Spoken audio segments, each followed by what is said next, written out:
जितने भी विश्व के महान संत त्यागी पुरुष हुए हैं उनका शनि बहुत प्रशस्त रहा। जितने ईमानदार, जितने त्यागी राजा भी हुए हैं उनका शनि बहुत प्रभावशाली रहा। तीनों रानियों को विधवा होना, भगवान राम को पत्नी के साथ जंगल जाना, ये सब शनि की ही प्रभाव में था। अगर शनि आप पर कुप्रभाव डाल रहा है तो पहले तो आपको दिमाग को अस्थिर कर देगा। जो प्रिय व्यक्ति है वो आपको अप्रिय लगने लगेगा। जिस काम से आपको लाभ होना है वो आपको हानि रूप में दिखाई देगा। सारा चीज आपके दिमाग में उल्टा पुल्टा बात आएगी। संडे स्पेशल में आपका स्वागत है।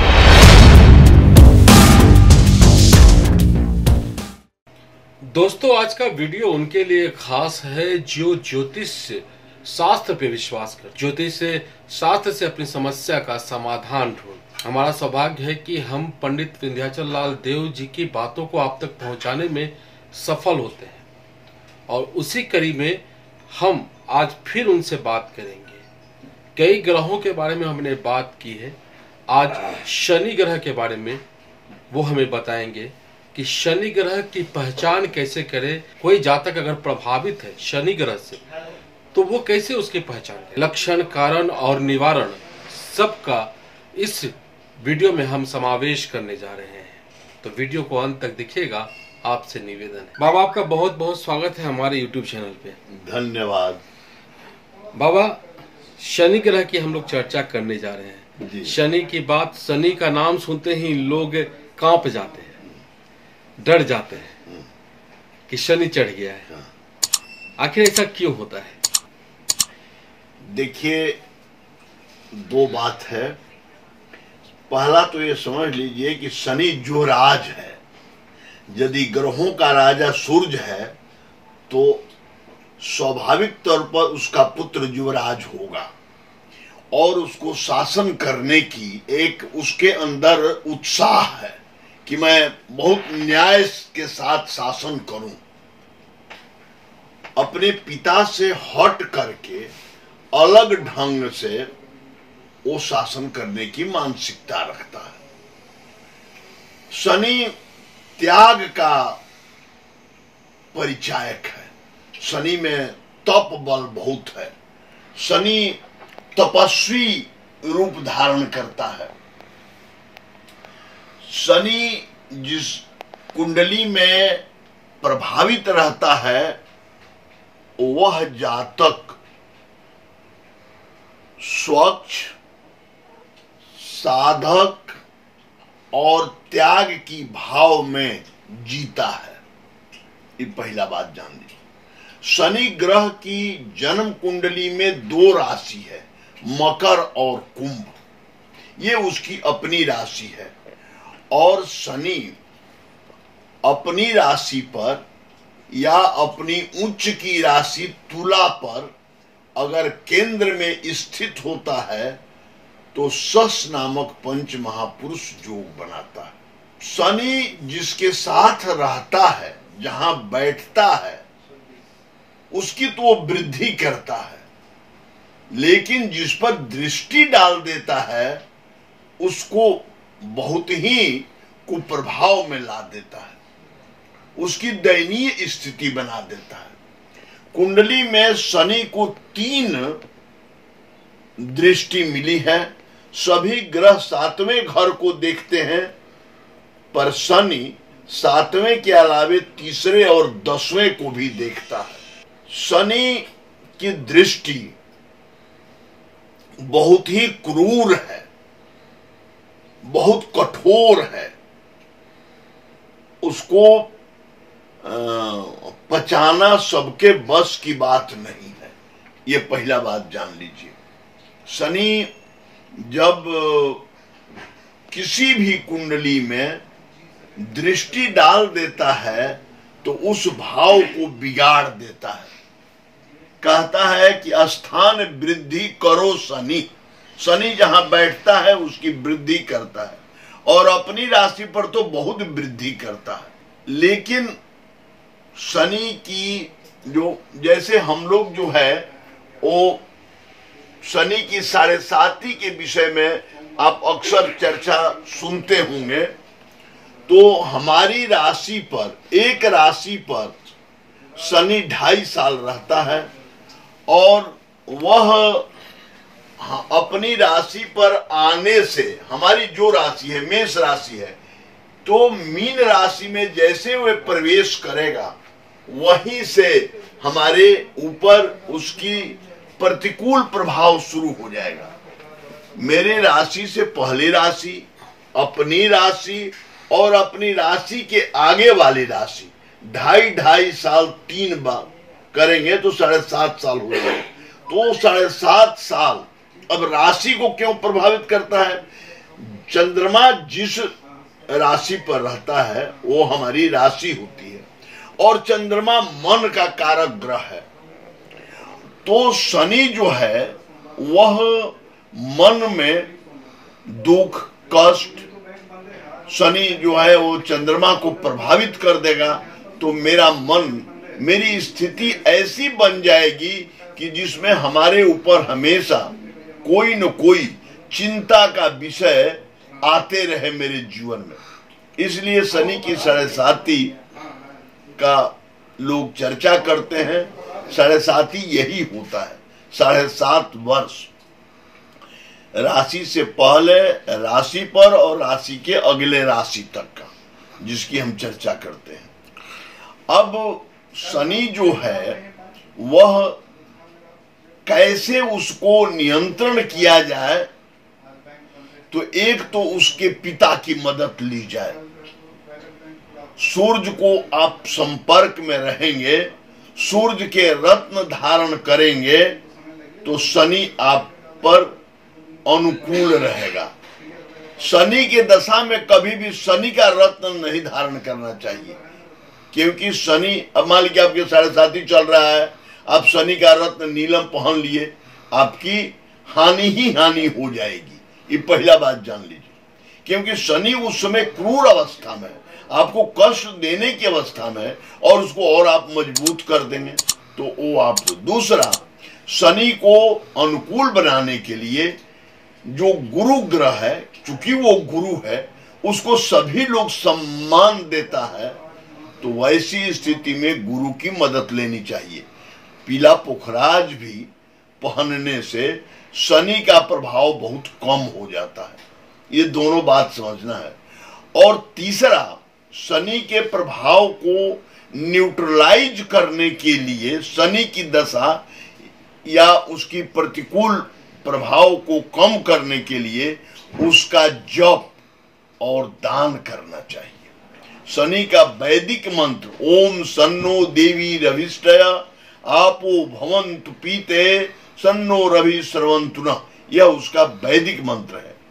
उसका पहले प्रार्थना करना चाहिए, नीलांजन समाभासम रवि पुत्र यमाग्रजम छाया मार्तंड संभूतम तम नमामि शनैश्चरम। इस मंत्र को 5 बार पढ़ करके तब वैदिक मंत्र का जप करना चाहिए, या कोई योग्य विद्वान से, पंडित से अपनी 92,000 वैदिक मंत्र से जप करना चाहिए। उससे शनि का कुप्रभाव हमारे जीवन में बहुत कम हो जाएगा। आपने कहा कि साथ बैठता है तो भला करता है, अच्छा करता है। हाँ। और दृष्टि अगर उसकी पड़ती है तो खराब होता है। हाँ। तो कैसे जातक को पता चलेगा कि दृष्टि चल रही है उनकी या फिर साथ चल रहे हैं शनि? देखिए, एक तो मैंने हमेशा आपसे कहा है कि ये तो ज्ञान के लिए आपको किसी ज्योतिर्विद से मिलना ही होगा, जो आपको ये बतावे कि आपके कुंडली में शनि की क्या अवस्था है। वो आपके राशि पर है या आपके किस घर को, मान लीजिए कि किसी का शनि तीसरे घर में बैठा है, तो तीसरा घर में बैठने वाला शनि, पहला बात ये जान लीजिए कि वो आदमी पराक्रमी होगा। अगर वो भाग्य पर भरोसा किया तो जीवन में उन्नति नहीं कर सकता। इसलिए भाग्य को उसको बहुत दूर छोड़ देना है, उसको अपने पराक्रम पर भरोसा करना है, पहला बात जान लीजिए। और वहां से वो क्यों भाग्य पर नहीं भरोसा करना है? चूंकि तीसरा घर से सातवां घर भाग्य भाव होता है, वहां से वो भाग्य भाव को डिस्टर्ब कर रहा है, देख रहा है, उसकी दृष्टि है, तो उसको नुकसान करेगा। इसके साथ साथ वो संतान भाव या बुद्धि भाव को भी देख रहा है, पंचम भाव पर उसकी दृष्टि हो गई, तो हमेशा जातक विशृंखल अवस्था में रहेगा। क्या करे क्या नहीं, ये ठीक है ना, ये ठीक है, शॉर्ट टेम्पर होगा, बहुत तरह की चीज जो है उसको, उसके मनोदशा को हमेशा डिस्टर्ब किए रहेगा। उसके संतान से कभी नहीं पटेगी, क्योंकि पंचम भाव से संतान का भी विचार होता है। शनि छायात्मक ग्रहों की श्रेणी में आता है, और यह हमेशा ध्यान रखिए कि शनि जितने भी विश्व के महान संत त्यागी पुरुष हुए हैं, उनका शनि बहुत प्रशस्त रहा। जितने ईमानदार, जितने त्यागी राजा भी हुए हैं, उनका शनि बहुत प्रभावशाली रहा। लेकिन शनि की दृष्टि जब भी पड़ती है, आप देखिएगा अयोध्या में जितनी जो दुर्घटनाएं हुई, दशरथ जी का मृत्यु होना, कैकेयी को या तीनों रानियों को विधवा होना, भगवान राम को पत्नी के साथ जंगल जाना, ये सब शनि की ही प्रभाव में था। इसलिए शनि ग्रह को शांत करने के लिए जप दान तथा रत्नों में माणिक और पुखराज का सहारा लेना चाहिए, उसको धारण करना चाहिए। शनि आपका एकदम नियंत्रित हो जाएगा। थोड़ा इसमें कितने वेट का, किस क्वालिटी का रत्न हो, ये तो ज्योतिर्विद से आप राय ले लें, क्योंकि बिना वो राय लिए नहीं पता चलेगा।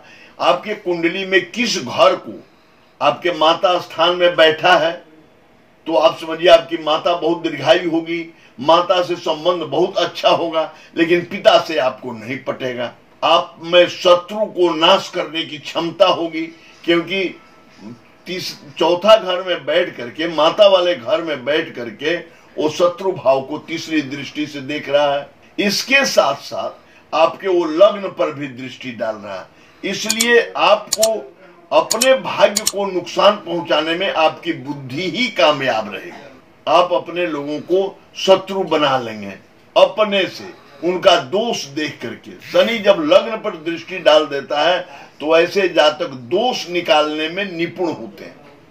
दिन रात किसी का दोष निकालना और अपनी कमी को भी दूसरे पर थोप देना, ये शनि का प्रभावित, लग्न से प्रभावित। इसलिए देखिए, सबसे बड़ी बात है कि आप किसी ज्योतिषी से मिल करके ही अपने ग्रहों के बारे में जानिए कि आपका शनि किस भाव को डैमेज कर रहा है और किस भाव को बढ़ा रहा है, और उसके लिए क्या किया जाए जिससे शनि उत्तम फल दे। बाबा, आपने कहा कि वैदिक मंत्र, 2 मंत्र आपने बोला। हाँ, तो वैदिक 5 बार तो बोला कि वो मंत्र का उच्चारण कर ले।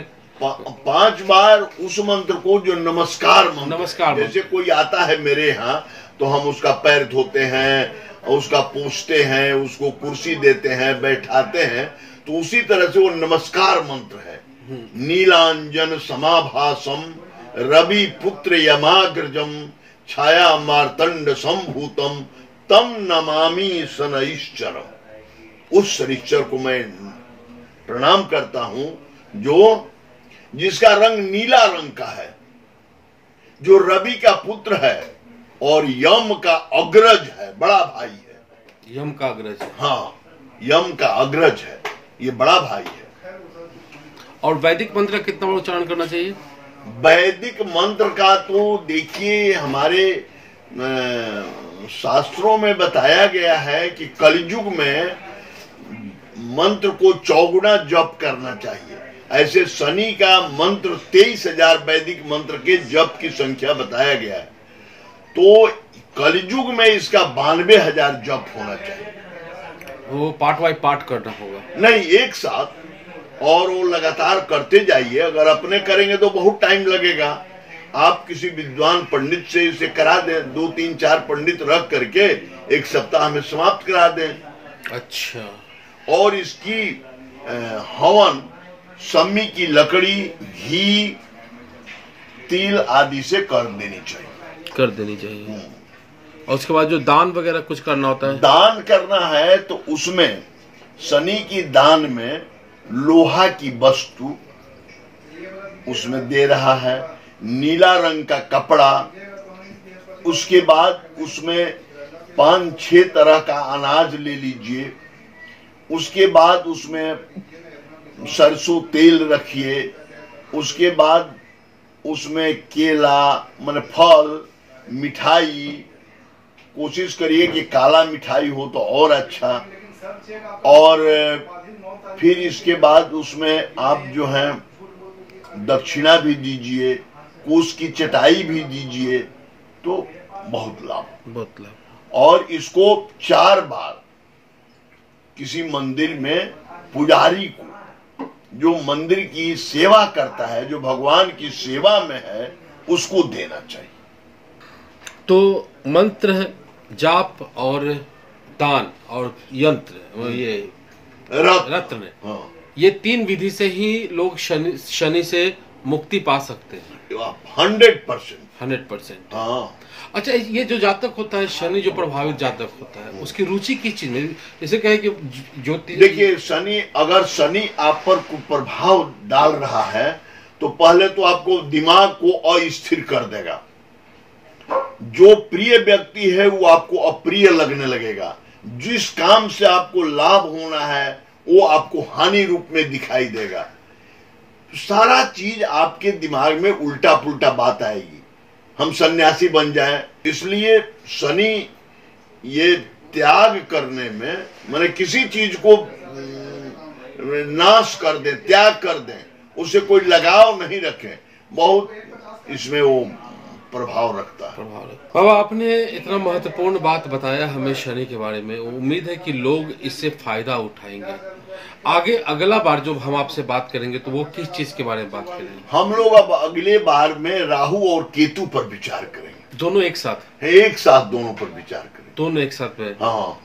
तो दोस्तों, ये दोनों एक ही है, वो माने खंडित कर दिया गया है भगवान विष्णु के द्वारा समुद्र मंथन के समय, इसलिए दोनों का हम लोग एक साथ कैसे दोनों एक है और क्या क्या वो प्रभाव रखता है उस पर हम लोग विचार करेंगे। चलिए, बहुत बहुत धन्यवाद बाबा, आपने हमें समय दिया, उसके लिए आपका बहुत बहुत आभार।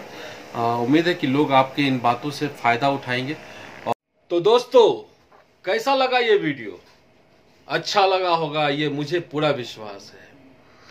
अगर आप भी ज्योतिष शास्त्र से, ज्योतिष विद्या से आप अपनी समस्याओं का हल ढूंढ रहे हैं, तो आप अपने आसपास में, आपके आसपास में जो भी ज्योतिर्विद हैं, या फिर इनसे अगर बात करना चाहते हैं तो इनका नंबर भी वीडियो में फ्लैश हो रहा है, आप इनसे भी संपर्क कर सकते हैं।